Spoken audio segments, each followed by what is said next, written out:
Welcome to the Daily Word. I'm really glad that you've joined me. And for our Daily Word today, we're going to go into Mark 14.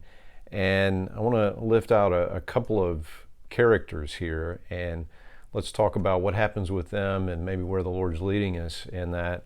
First of all, we read in verse 46, this is at the arrest of Jesus.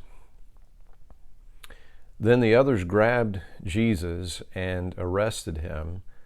But one of the men with Jesus pulled out his sword and struck the high priest's slave, slashing off his ear. Now, it's interesting because, as we've talked about before, John Mark gets most of the material, the information, the testimony for his gospel from the Apostle Peter. This has been historically attested, right? And so we don't learn in Mark's gospel that this was actually Peter. We learn that in the Gospel of John. That's chapter 18, verse 10, if you want to look that up.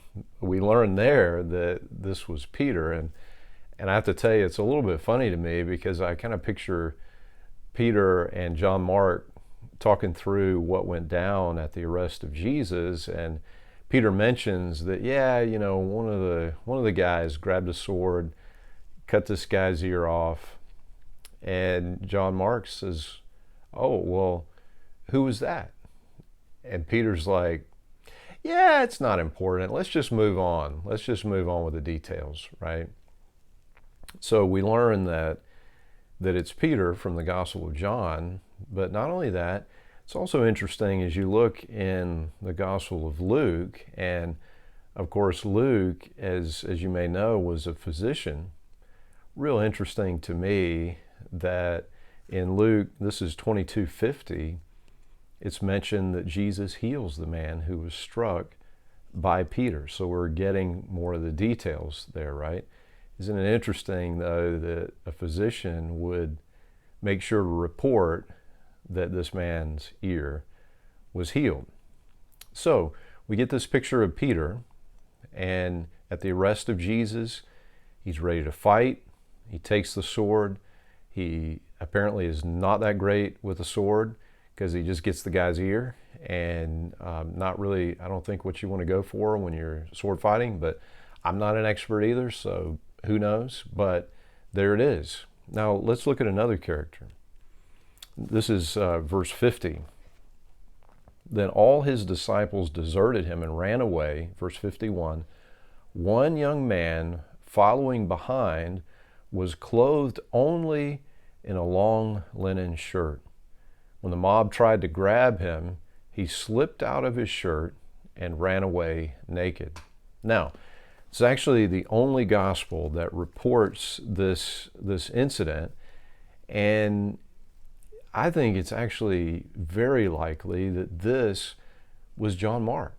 It would make sense. He's writing this gospel account that the other gospel writers probably didn't consider this to be important enough to include, but for him, it was important enough to conclude. So why do we think this was John Mark? Well, because it's in the gospel that he wrote, but also we read in Acts chapter 12 and verse 12, when he realized this, he went to the home of Mary, the mother of John Mark, where many were gathered for prayer.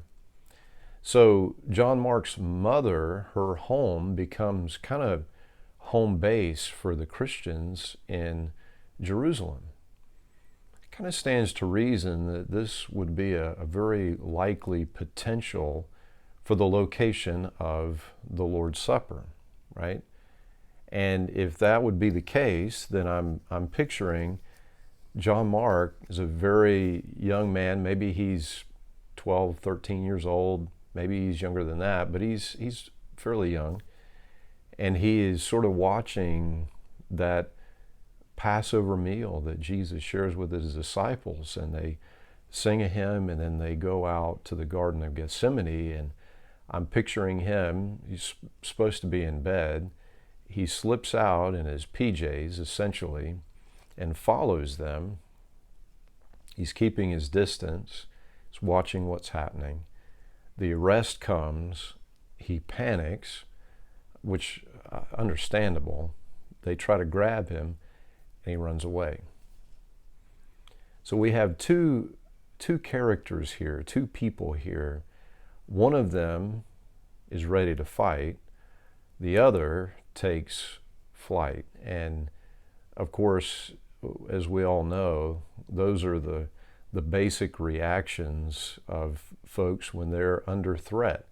The adrenaline starts pumping, and it's fight or flight, right?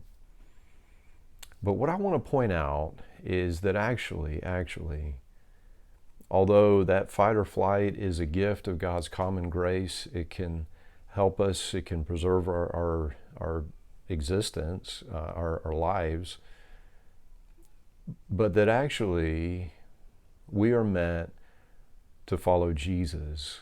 So what we might say is fight, flight, or follow. That there are some cases when the natural tendency when we're under threat is actually not to fight or to take flight, but it is to follow Jesus. John Mark, we would see, would continue this tendency.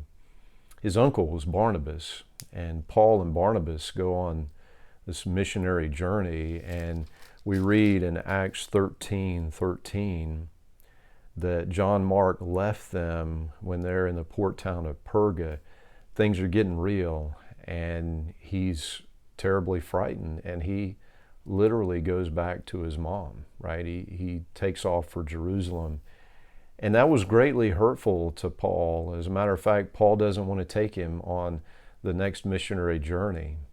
But Barnabas takes him under his wing. Apparently he connects him with Peter, and eventually, as he grows as a follower of Jesus, Paul will see at the end of the letter that he writes, the second letter he writes to Timothy, at the end of 2 Timothy, Paul actually is asking Timothy to get John Mark to come to him in prison. He's in prison in Rome. He knows that his days are few, that he is in all likelihood going to be executed. And he asks for John Mark, and he talks about how helpful he is to him. John Mark, who was dominated by fear, who took flight, he learned to be a follower of Jesus. And even when things were tense, people were abandoning Paul, they were afraid to be around Paul. John Mark, Paul knew would come because the Lord had gotten a hold of him and stiffened his backbone and given him courage so that he wasn't just fight or flight, he was following Jesus. And may it be so for all of us, that our natural inclinations would be overcome by our love, our devotion, by the power of God at work in us, to the glory of Jesus Christ. Amen. And until we get a chance to speak again, may God bless you and keep you.